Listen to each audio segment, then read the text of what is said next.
possível, sim. Padilha, dentro dessa linha de ficção e realidade, eu vi o Tropa de Elite, acho que em 2007, me impressionou muito uma cena que foi aplaudida no cinema, né? Aquela cena em que o Capitão Nascimento, o PM do Rio, está procurando ali o paradeiro de um traficante, se não me engano, o traficante chamava Baiano, né?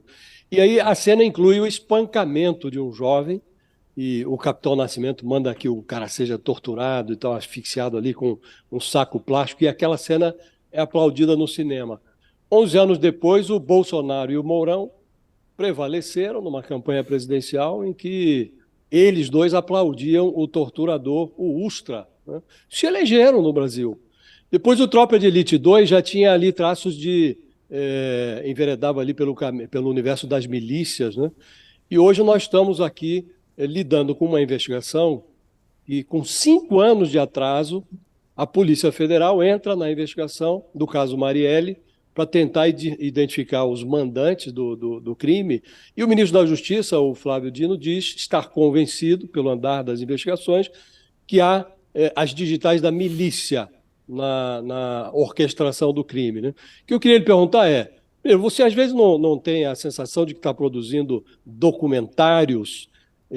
Você pretende fazer um outro filme com esse universo do submundo do Rio de Janeiro? E a realidade ultrapassa os seus filmes? Ultrapassa. E sim, eu estou olhando para um filme de volta a esse assunto no Rio de Janeiro, mas eu tenho mais de uma ideia a esse respeito. Mas quando eu fiz o ônibus 174, não sei se vocês se lembram, o Fernando Henrique Cardoso era Lembro presidente da bem. República, ele até foi falar na televisão sobre esse assunto, né? Mas quando eu fiz o ônibus 174, eu enfoquei, eu peguei a história do Sandro Rosa do Nascimento, que é quem tinha tomado reféns dentro do ônibus. E enquanto a situação no ônibus se desenvolvia, eu fazia um flashback para momentos da vida do Sandro, né? E você via, eu não vou voltar ao filme, mas você via basicamente nessa estrutura o Sandro sendo extremamente violento no ônibus, por um lado, e por outro lado, o Estado sendo extremamente violento com o Sandro quando ele era pequeno, né? Jogado lá nos padres severinos da vida, apanhou toda vez que foi para a polícia, viu os amigos serem assassinados na Candelária por policiais, etc, etc, né? Até que você chega numa noção óbvia de por que o Sandro não vai se entregar nunca para aquela polícia e por que aquilo ali vai virar uma tragédia, né? No final do ônibus 174, bom, essa realidade do Estado maltratar presos, pequenos criminosos, etc, etc, não mudou nada, em nenhum governo. E eu vou fazer um comentário político sobre isso daqui a pouquinho.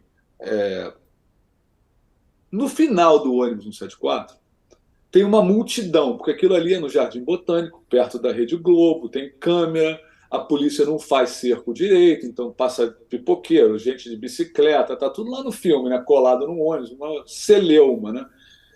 Uma quantidade brutal de pessoas.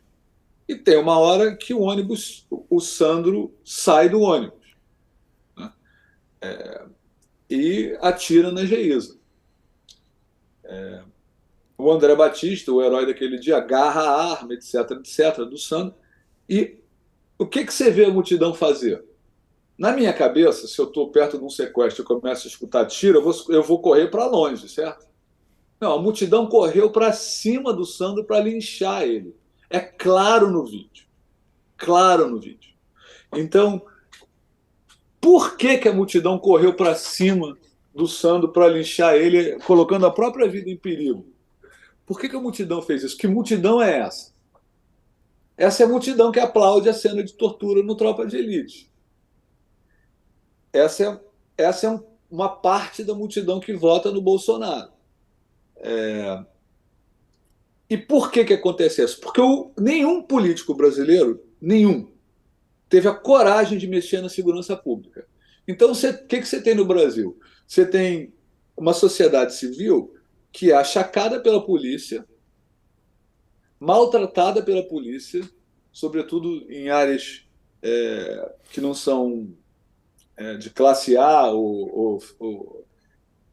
não acontece no Leblon, mas acontece na Rocinha. A polícia mete o pé na sua porta, não tem mandato judicial, não tem mandato. É uma bagunça total. Tiroteio em favela, mata morador, vem helicóptero atirando, etc, etc. Por outro lado, estão milicianos e traficantes controlando a população das áreas que lhe cabem, na ponta do fuzil. Tem miliciano que mata criança que fumou um baseado. O outro é a selva, certo? A violência urbana é radical.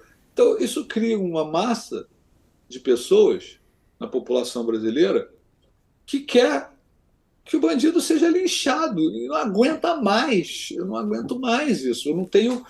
Cria um ódio recorrente de pessoas que buscam uma solução extrema, porque não tem nenhuma inteligência na segurança pública. O único cérebro, a única pessoa que eu vi tentar fazer uma coisa inteligente que talvez desse certo para modificar a segurança pública foi meu amigo Luiz Eduardo Soares, no primeiro governo do Lula.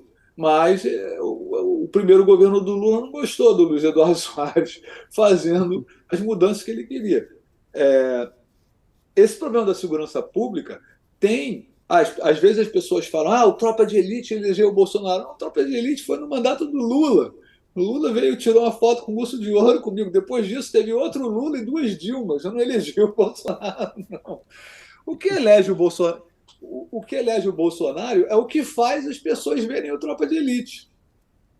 Uma vez eu estava no Sul e até dando uma palestra para o filme, eu estava almoçando e o Tarso Genro chegou: Padilha, posso sentar com você? Sentou na minha mesa. Comecei a conversar com o Tarso Genro, ele falou: seu filme é uma coisa... Adorei seu filme. Eu falei: por quê? Ele falou assim: porque o seu filme mostrou o que é real no Brasil. Existe essa massa gigante de brasileiros que não aguenta mais a violência pública e que está a qualquer momento descamba para o fascismo. Isso é o que ele falou para mim. Eu falei: você tem razão. É um termômetro. Né? O ônibus do 74, idem. E tal. E isso é recorrente. Então, vamos olhar para a segurança pública por um minuto e fazer um julgamento dos nossos políticos. O Fernando Henrique Cardoso, PSDB. Em cadeia lotada, policial batendo em preso, torturando, policial entrando em favela, assassinando, auto de resistência, que é o policial que alega que matou aquele cara em legítima defesa, em números gigantescos, e nunca ninguém é condenado. O vídeo, o documentário Auto de Resistência, da Natasha Neri e do Lula Carvalho, um sensacional documentário sobre isso. Polícia Civil que não resolve crime nenhum, policiais metidos com bicho, escritório do crime, crescimento de milícia, etc, etc. E o Estado praticando tortura na cadeia. As cadeias do Brasil são lugares onde se praticam tortura sistemática.